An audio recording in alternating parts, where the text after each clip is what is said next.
Good afternoon. This is Pond Boy on Pond Boy's multi-species traveling fishing show.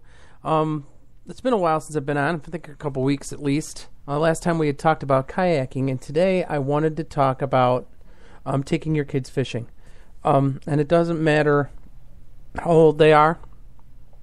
Oh, all right. Doesn't matter how old they are. I mean, if they're still in diapers and chewing on their hands, yeah, fishing might not be for them, but at least they can sit and watch.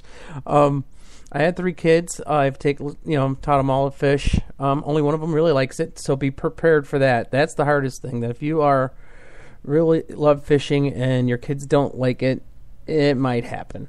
What do you start with? Well, here's one story that, I have a son with special needs with autism, and he's been a total blessing in my life. And when he was little, I actually was able to teach him to fish a little bit. He would go and he would sit and he'd stick his pole and knew how to reel him in, wouldn't cast. And like most kids, attention span was very small. But so this one year I took him out like 3 or 4 times. And then the very first time I took him out the second year, we're walking up to the lake, and he's got, his rod, my rod. I gave him one of my rods. I think it was a Falcon too. It was an expensive combo. He's got it in his hands, and we walk up to the side, and it had a bobber, on a line still attached to it, But we were just walking up to the pond. We weren't even ready to fish, and he takes the rod and just chucks it way out in the middle of the lake. I'm like, holy crap! And he just looks at me with this big smile, like, "Hey, look, I cast," because all he remembered was that bobber or float going through the air. So he just totally reproduce that. He's looking at me like, "Hey, check it out, I know how to fish." I'm like, "Oh man!" So I was in there, and it was a private pond of a friend of mine, and I'm up to my waist. He's like, "I thought you were fishing, not swimming." I'm like, "Sorry, just getting rod." Thank God I saw some bubbles coming from my reel, and I managed to save it. But I'll never forget that. And you're gonna have memories like that, no matter what age they are. For example, my other 2 kids, I have one that's 7 and one that's 12. The girl's 12, the little guy's 7. We always sing, when the bobber goes down, you gotta fish. The bobber goes down, you gotta fish. The bobber goes down, and we all just keep doing that. And while we're watching our bobbers, and it helped teach them to keep an eye on their float, and they got to sing at the same time. My little guy, I'd taken him really early the first time, and he couldn't say bait, and he called it rash. "I want some rash." And I'm like, "What?" And he pointed. I'm like, "Bait? Yeah, rash." I'm like, okay. So we called bait rash for quite some time. So what do you need? And, how do you fish, and how do you take your kids fishing? Now, how do you fish? I have some current podcasts already on there. They'll teach you, the basics of what you need and how to get started. Once you get to that point, teaching kids is just taking some of those things and redoing it and having some patience. Today's kids now are linked into technology, heavily into technology. So you need to make sure that you have some sort of technology with you, whether it's just music. If you got an old school DVD player, if they don't have if you don't have a smartphone or an iPod or an iPad, a mini DVD player, even a cassette player. If you want to, you don't have to have a lot of money, but you want to have something else for them to a bag full of toys. And my kids, they have my daughter's old enough, she has her phone, and then my little guy, he's got a hand-me-down iPad that he got from his brother. And he brings that along. So when they're little, don't expect them to be out there all day. They'll usually last, depending whether you're catching fish, if they like it or not, or the weather, or bugs, anywhere from a half hour to an hour. If they last longer than that, you're very lucky, depending on how young they are. So having some sort of distraction, first of all, is really important. At least that way, if they only last 10, 15 minutes, they can, be playing on their iPad or their phone. They could play in with some toys. Give them something to throw. If there's ducks or something, maybe let them go feed the ducks or the geese. Or go to a place that has I've gone to places that have a park that I can see from the water, so they can go over there and play. while I fish. So having a distraction is really important, and that's mostly just so you can keep fishing. All right. Other things that you want to bring: snacks. For whatever reason, whether they're hungry or not, if you have snacks and fishing, they almost always eat them. It's like it's part of the fishing trip. When am I going to have my snack? Both my daughter and my little guy will be like, I think we should fish a little bit, and then we'll have our snack. And then if they stop, maybe we'll have another snack. And then maybe I'll have my juice box. So, any kind of snacks. Rice Krispie. Try to get stuff that doesn't melt. So Rice Krispie treats. I try to get stuff that's in packaging too, in case you got bait all over the place. It stays kind of clean. Or I carry a little separate cooler that has, like one of those mini soft pack coolers. And I'll have pop and juice boxes and snacks in that. And if you're going to be out all day, then you can make a couple sandwiches or whatever you want. And between those two things, you can really keep them out there besides the fishing. So how do what do you start with? How do you start them fishing? Well, you want them to have some sort of success. So you might not, so don't forget the ideas that you're going to take out, a brand new kid out bass fishing with lures, or sitting, stalking carp, or waiting for catfish to come around, unless the fish are so crazy where you're taking them where they're almost guaranteed to catch something, or else it's just not going to happen. And you don't want to do that to them. And there's two things you can do. You could make it, so boring that they don't catch anything, they don't want to go back, which is bad. And then you can do the other one. You can, some parents do with sports, you can shove it down their throat so often that they don't want to go either. So they know I'm going to fish every weekend. When they start asking me, then I bring them. So my little guy, like this year, almost the whole year, he didn't even mention fishing. And then over the last few weeks, hey, can I go fish again? Sure. And I took him out. We had an awesome time. And now, we've gone 2 or 3 times. And the last time was the first time he'd ever forgot about his snack, forgot about his iPad, and he fished by himself, with me for about 2 hours, took off his own first fish by himself, baited his hook by himself, kind of casted by himself. Still got tangles and didn't pay attention where his line was, stuff like that, but that's going to happen. So the very basic thing that you want for kids when you're fishing is you want to have success. And what's going to give you the easiest success? And there's 1 or 2 answers depending on where you live, but there's one answer pretty much everywhere you live, and that's bluegills or some sort of panfish.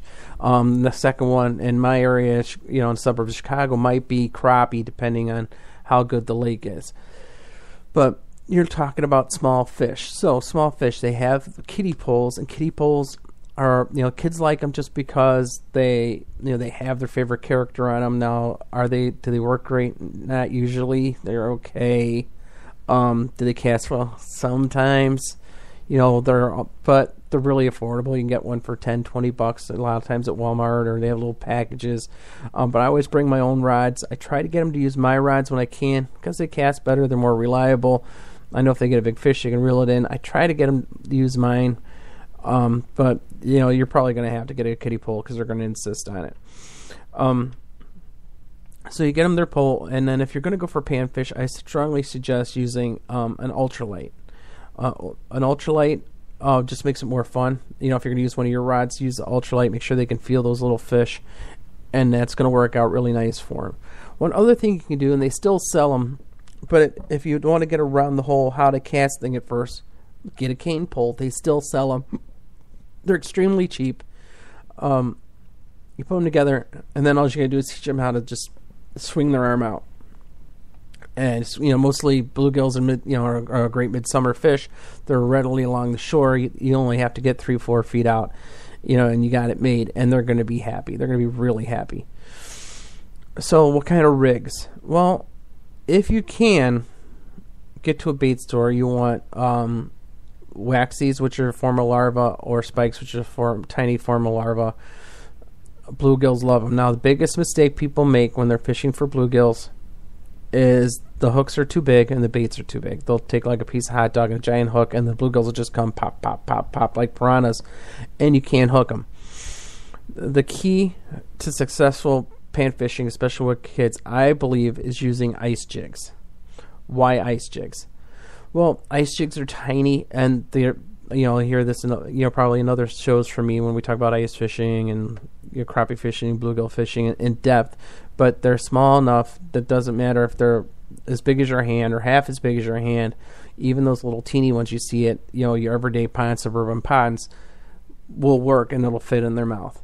So does it have to be any particular kind of ice jig? Not really. You just go get your base, and they sell them all year round. You can find them at different places. You can order them online. Just a small white, a small chartreuse. It doesn't, particular shapes or brands. I've had luck on all kinds of ice jigs. Yeah, I have my favorites. I like, there's one called a Fat Boy. I think that's from Dave Gentz. Custom Jigs and Spins make some good ones. The old Rat Finky is always good. Marmuska, you can usually find those at Farm and Fleet and Walmart. Marmuska jigs work really well. And then, all right, so you got your jig, all right, and then you got live bait. Now, if you don't want to use waxies or spikes, you can get crawlers. The trick to using crawlers with bluegills is get a pair of scissors and cut them in small pieces. And if you think they're small, not small enough, cut them again. You don't want them to just get there and keep biting the tail off. You want it small enough so they're going to come up, they're going to pop, and they're going to suck that in their mouth, and the kids are going to lift up, and they're going to have their fish. So besides the live bait, then the next thing that I would use, and I just did a video, actually, if you check on Pond Boy Fishing, search Pond Boy Fishing on YouTube, and you'll see my latest one of me and my son actually doing this. We use the Gulp maggots. They feel and look real, and they last forever. And they're in a jar, and they're not. The good thing is, if they get a lot of bluegills and they're aggressive, you don't necessarily need that real live bait. If they're aggressive, this is all you need. What's nice about it is when it does work, it stays on the hook a lot tougher. It's a lot harder for these things to come and rob you. And they work great. The hot pink is great, and they have a natural color, and really that's all you need as far as bait. There are, if your kids know how to cast, maybe, if they don't want to sit and watch a bobber and they know how to cast, they got a little bit more skill, then go with a tiny tube jig or a little tiny bass assassin. I'm talking like the smallest crappie baits that you can find that are not ice fishing related. That they can just cast, or tiny grub, something they can just cast out and reel back in, or the really small rooster tails, mini mites, Lake Fork shads, stuff like that. But I would start with a float and an ice jig, and you could put a small split shot in between. Now, what kind of float? I hate the round and white standard bobbers that have been around forever with the clips. I just don't like. I think they're too hard for fish to pull down. There's more resistance, and the wind blows them. Yada yada yada. But I would suggest using a spring bobber. They'll make really tiny ones. Doesn't matter what brand, but usually you want a small bobber, small as you can get. They make some foam bobbers that aren't those round plastic ones that work well, that still have the clips on there. You hold in one side and you wrap the line around, then you hold in the other side and the clip pops out and you wrap the line around. How does the spring bobber work? Just in case you haven't listened to the previous show or you don't know what I'm talking about. Spring bobber has a spring on it. You pull the spring back and there's a groove cut into the plastic or the balsa, and you just wrap your line around 2-3 times and you're done. The things that I teach kids, things you're going to have to teach kids about, first and foremost about fishing, is safety. Hooks are sharp. You can't be running around and not, waving your pole around and stuff, especially if they're fishing with siblings. Hooks are sharp. The last thing you want to do is have a kid with a hook in an eye or, in a finger or the back of the head or whatever. Teach them the hooks are sharp. Not that there's something to be afraid of, but they're sharp and responsibility comes with that.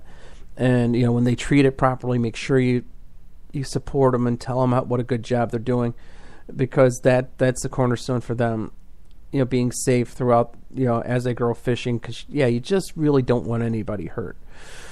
So, safety, and you want to make sure The second thing is watching their line, checking that rod tip every time they cast, because especially with kids and the way they move around, the line's going to be wrapped up. It's going to be under their feet. It's going to be, they're going to cross lines and stuff. You want them to know that they have to check that line before every cast, and then if they tangle, don't get upset. I know it can be a pain to untangle it. I know, sometimes you got to cut everything 2-3 lines, but they're going to mess up. They're going to cast behind themselves. They're going to cast in free. They're going to hit you. They're going to cross your lines. They're going to knock over your bait. They're going to forget to put any latches or zip up your tackle bags. They are going to, play with their toys and knock your rod in the water. It's going to happen. You have to have patience. But all that being said, I think that's what you really need to be able to take kids out and go fishing. I hope you guys do this. Take your kids out. Be patient. Have fun. And this is Pond Boy for Pond Boy's Angling Adventures, the traveling fishing show. And until next week, good luck and tight lines.